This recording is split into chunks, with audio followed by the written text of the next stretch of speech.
Hello, everyone, and welcome to the Old Golden Chat. Today, I've got a good friend with me, Shaun Castle. How are you doing, mate? You all right? Yeah, I'm good, thank you, mate. How are you? Not too bad, thank you. Might be able to tell from the accent that he's definitely not from the Black Country. Brought along a good friend. We met in Germany, actually, in the Euros. Good times, good times. Good times, man. Good times. We've kept in contact since, and quite typically, he has to be a Middlesbrough fan as Wolves are going and doing the dirty on Middlesbrough. Can't believe it. I'm so sorry, right? And let's hope Rob can do well for us, or probably not too well in your case, Yeah, if anything. hopefully not. So yeah, we just want to try and get a little bit of a lowdown, if we can, on Wolves' unconfirmed but impending appointment of Rob Edwards, if possible, mate, and see how he fares, how he lines up in most of his games, and how he's been getting on for you. Yeah, so as you can tell by our position in the league, we've had a very good start under him.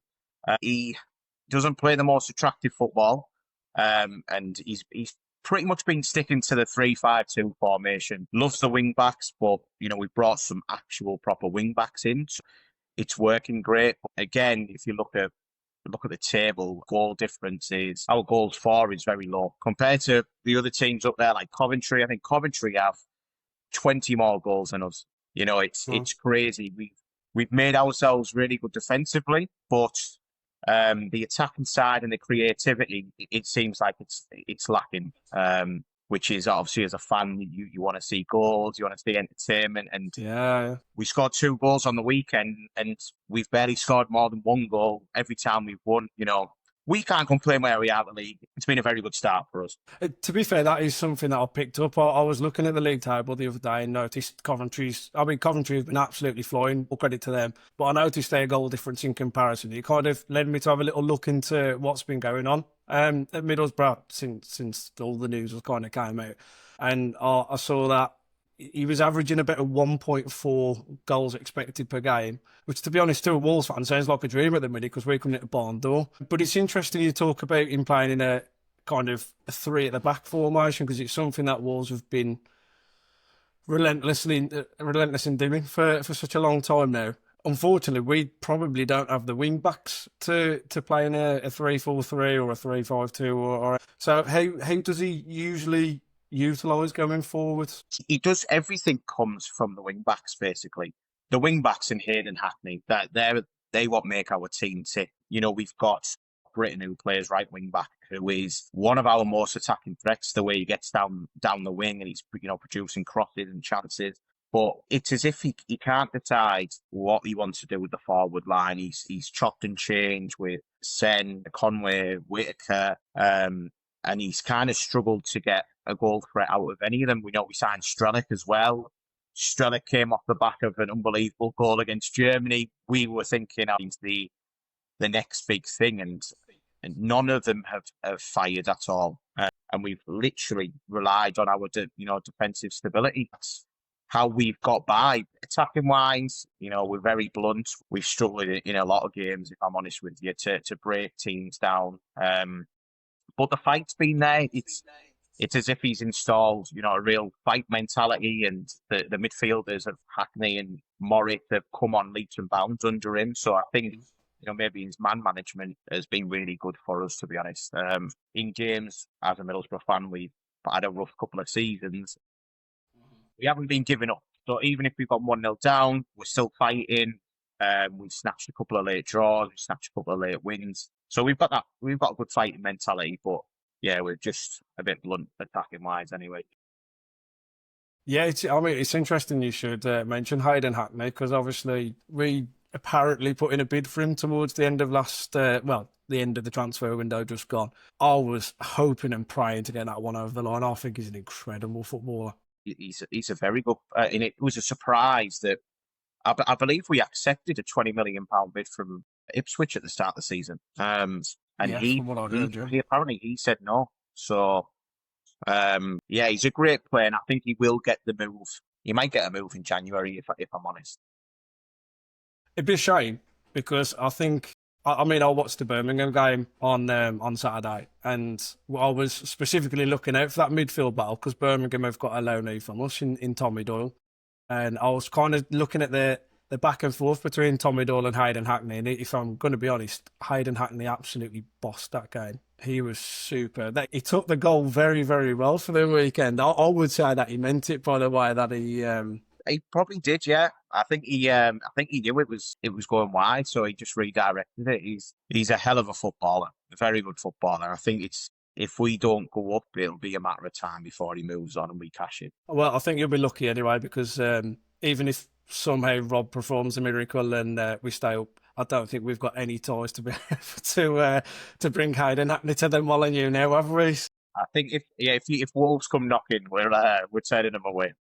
Yeah, so like you were saying, the defensive stability is something that has really got Middlesbrough through a lot of games this season. I've seen that he's been quite tactically fluid with the way that he's been playing, and he kind of switches up the formation when you play away. If I'm right.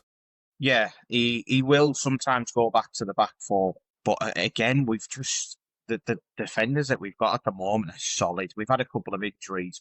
You know, Dale Fry, local lad, he's always going to be 100%. And like I said, with Britain already, Target on loan, he's a Premier League player. So Really? I think he's brilliant, Matt Target. And he wasn't getting a game at Newcastle, so it's a great loan signing for us.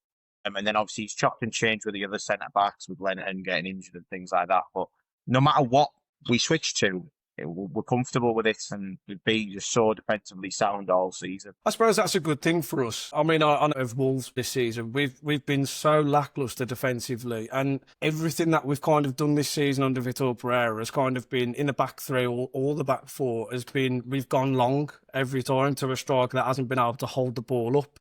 Yeah. So the one thing I wanted to ask was, does Rob Edwards tend to play a bit more direct, or does he actually try and have a pattern of play in the way that he plays? Pattern of play is utilise the wing backs. The amount of time that we get the ball in, like you've mentioned it, we get the ball into Hackney.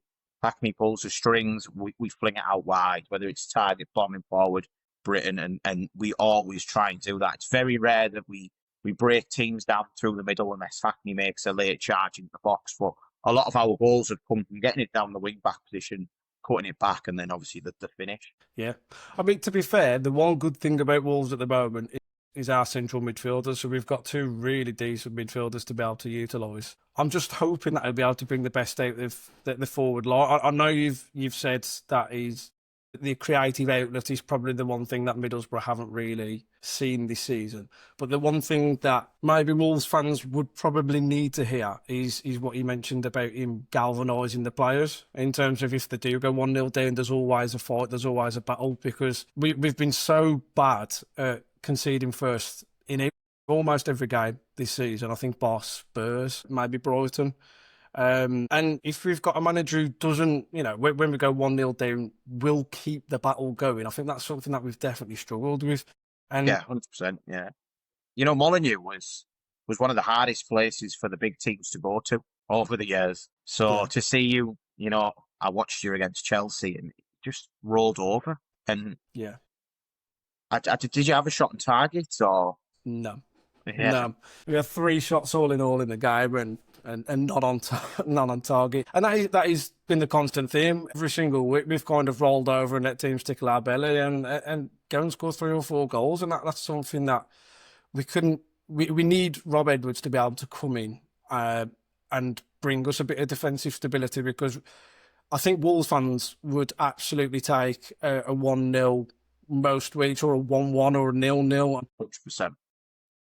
Looking at the way that Rob's played so far for Middlesbrough is more of a positive thing for us, because, like I say, we just need some defensive stability. And what's he been like with bringing through youngsters? I know he's only been with you for a short amount of time, but has he brought any surprises in? No, not really. We had a young kid called McCabe that he trained with the England national team. He got the opportunity. I thought, maybe he's going to be the talent that comes through this season.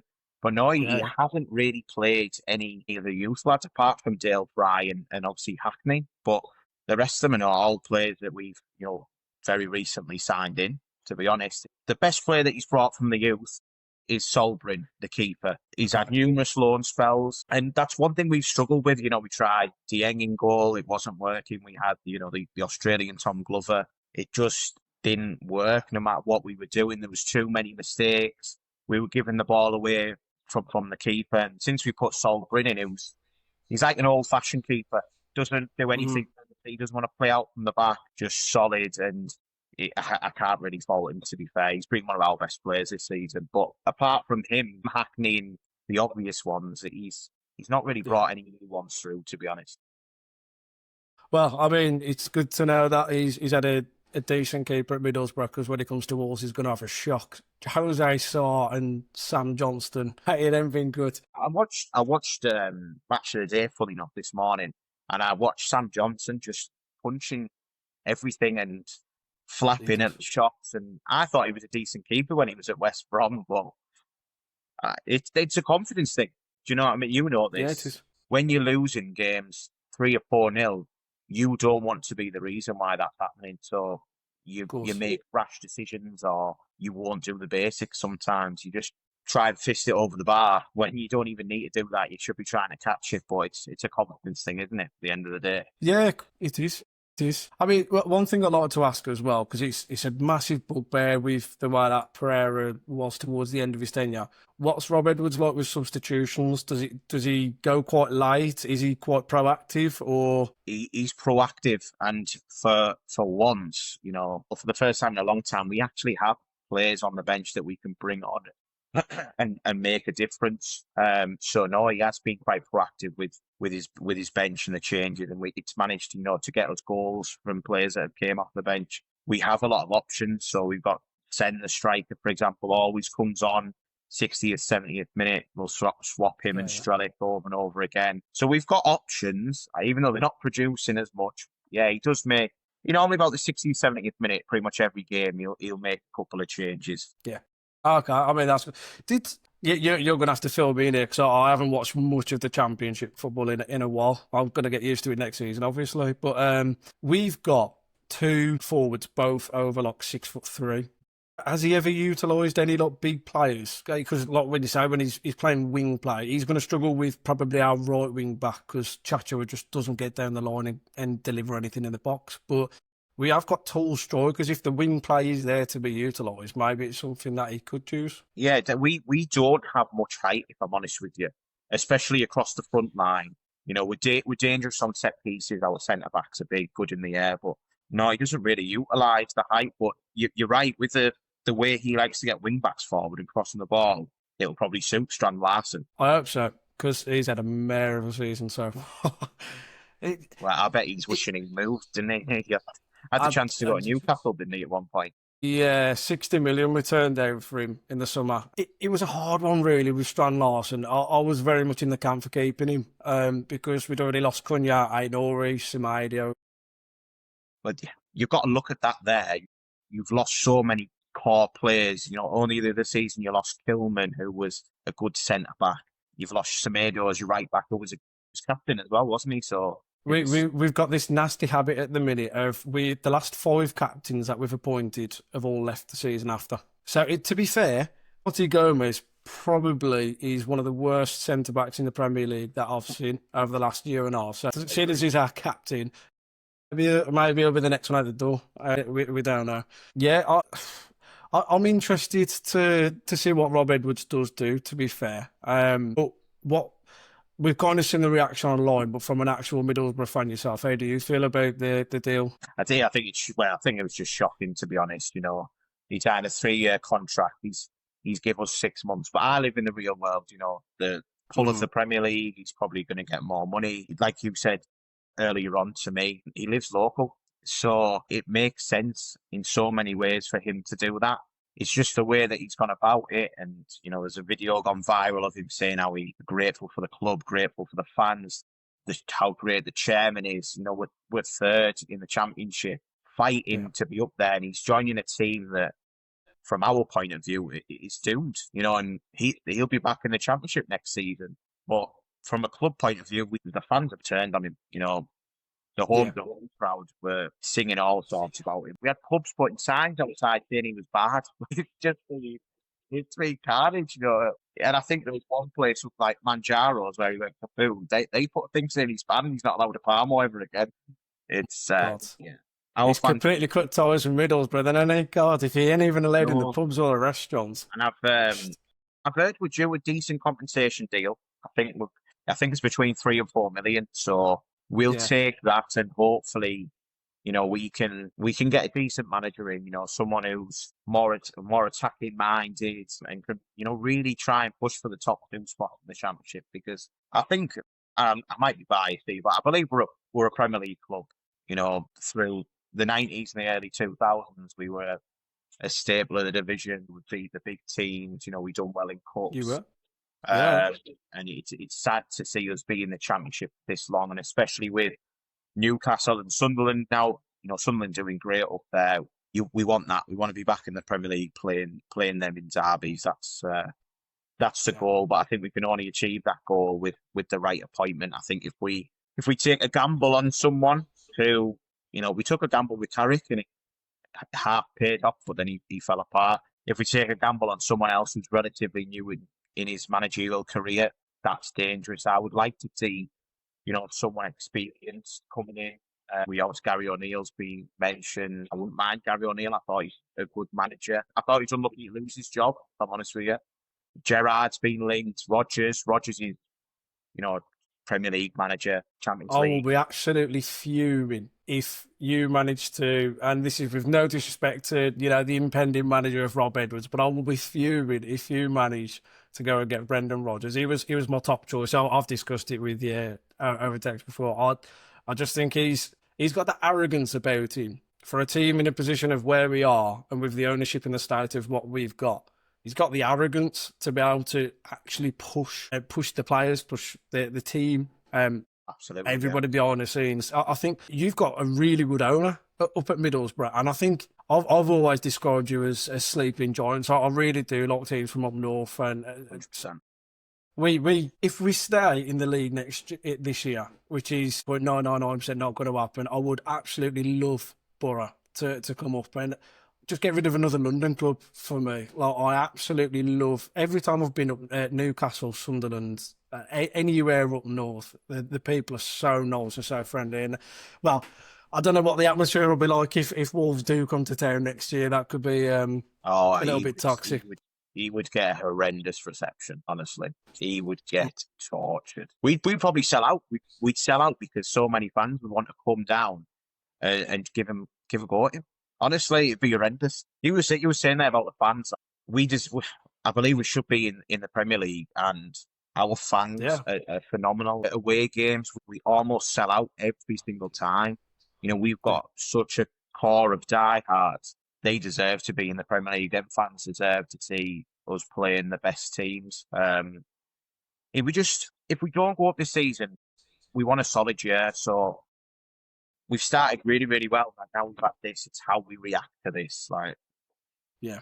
I think from a personal point of view, with the 3 teams that come down from the Premier League last year, they've been absolutely woeful. And I would love nothing more than if we get a rivalry again, everything goes on if Wolves actually pull off a miracle. But if we got Coventry and Middlesbrough come up, for me, that's perfect. I'll be going to both away games and having a while of a time. Yeah, and I'm sure I can come and meet you for a couple of beers. You don't want to see the same teams like yo-yoing up and down. It happens too often. So it'd be refreshing for us. I think Coventry are guaranteed. I think Lampard's doing a phenomenal job at them. You never know. Maybe if one of the Premier League teams gets sacked, they might come knocking for him. No, that's the thing. I think Coventry need to keep Lampard all season. I think so too. I was very surprised that he wasn't even just mentioned for the Wolves job, because before we appointed Vitor Pereira, he was a name on the list. And if Wolves were going down that route of trying to get an English manager, then I would have thought that he would have been a name on the list. Well, 100%, yeah. But alas, it's normal Wolverhampton Wanderers business as usual. My last question for you: obviously, like I said, you've got quite a good ownership and a good structure, and although it hasn't gone the way that they've wanted in recent seasons with results, how did Rob Edwards kind of get on behind the scenes, if there's any of that information been available to you with their board? I think it was every manager that's worked with Steve Gibson loves him. He gives them time, gives him all the backing that they want. He's He's been a bit shy spending money, but I think he's built a good team this season. He's put a little bit more money in. We've spent bit of money on loans, and as far as I'm aware, he really liked Rob Edwards and thought that Edwards was someone that could be at the club for a long time and get us back in the Premier League. And then the statement that he put, we put a statement out and we removed him of his duties from the weekend. So I think it's gone from being a really good relationship. It's completely dead now. And he's not welcome at the club anymore. Even though it's not confirmed for us, he's gone. So he's got, That is going to be the harsh reality of this, because he's absolutely severed ties with everything Middlesbrough, and God forbid that something happens in the last hour with this Wolves move for him, because he will not have a job at Middlesbrough. And from the way that he's conducted himself on a couple of jobs now, it could be catastrophic if he doesn't get this job. This is, we said it before we came on air, but this is like a make or break for him now. He's like, credit to him for what he's done and taking the risk, and he's not scared and he's not shy, but he can't get sacked from Wolves before the end of the season. Yeah, no, 100%.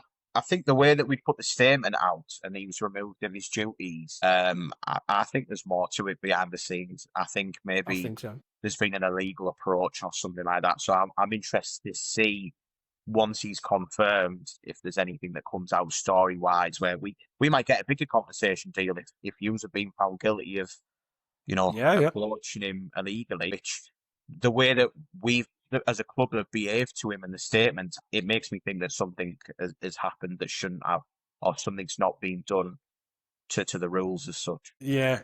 I mean, I think it's no secret, and I think it's getting more media attention nowadays than what it ever has, that our ownership are just completely ruining our club. And I don't think we've, obviously with our rivals, it's a bit different, but I don't think we've ever had this sort of toxic traits for other clubs to even consider us to like a horrible team. I think for Rob, in terms of, he played over 100 games for the club, his family live local, like we said. Although it was a massive risk, it was kind of probably the only job that he would take. I think, say, I don't know, like a Burnley would have sacked Scott Parker and got him for him. I don't think he would have jumped ship. I think it's just purely out of the fact that he's a fan, and it's probably more of a dream job. He's got ties to the club. Like I said, as much as I disagree with how he went about it, you understand. Absolutely. He passed as a player. He's local to that area. It makes sense. More money, Premier League. It makes sense. It's an unusual, the timing of the decision from him and how he's gone about it is a bit, unfortunate. But the Premier League job, everyone would take it, I think. Yeah. I'm just hoping that he manages to perform a miracle, because all Wolves fans do like Rob Edwards. I think you'll be surprised to hear that there's still a bit of trepidation between the Wolves fans, because I would say it's a mixed split of reaction online. There's 50% of people who, I think everyone, 100% of the club will back him, but I think there's 50% of the people probably who were probably not quite keen on the appointment of Rob Edwards. I think they probably wanted like you're going for, like a bigger name, someone who's got a bit more experience in the Premier League.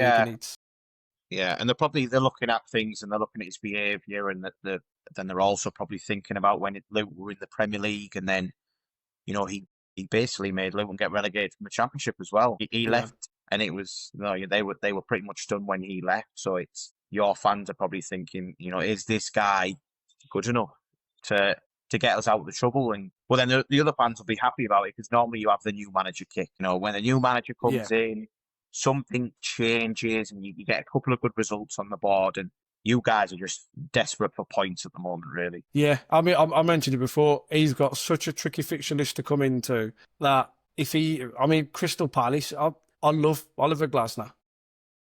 Brilliant. I don't think he's got a cat in hell's chance of being tactically witty enough to be able to beat Glasner. And then we've got Villa away, which is the only positive with that is it's a derby, and you could potentially snatch something from the game, and that could kickstart our season. But the way that they're playing at the minute, Villa have just turned it on after the last 5 or 6 games, just like a new team again. But like you said there, a derby game is the perfect way to get something going, isn't it? It's probably the one game that Rob Edwards wants to get the fans on side. And if he gets 3 points there, then who knows? Maybe it could kickstart our season. But no, thank you for your insight, Shaun. It's much appreciated, and I think you've been very level-headed considering everything that's kind of gone on with regards to the deal. And like I say, I don't think there's any bad blood from any Wolves fans with regards to the deal. We just know what our ownership are like at the minute, and we can only apologise and hope for the best for Middlesbrough for the rest of the season, and hope we manage to stay up, and hope you get to come up to the Premier League, and that would be a lovely away day. Fingers crossed. And then I could always come and meet you for a bevy again. That'd be nice, wouldn't it? That's the plan. I'd be happy with that. If we don't go up, I'm happy with that, yeah. That sounds good to me, mate. Thank you very much, Shaun. For anyone who loves mixed martial arts, UFC stuff, this is your man to go to. Shaun is hopefully going to start getting back onto YouTube, and he's got some great content out on there, and he knows absolutely everything to do with the UFC. So I've left his TikTok handle in the description for you. And please go and check him out, and please go and like and subscribe to his YouTube channel when it comes back, because he's a fantastic, fantastic creator, and you're only going to get good things from him. So thank you very much, Shaun, mate. It's much appreciated. And I look forward to more UFC content for you. Cheers, mate. I look forward to listening to the next podcast anyway. So all the best, mate, yeah? Thank you very much. Take care, buddy. Look after yourself.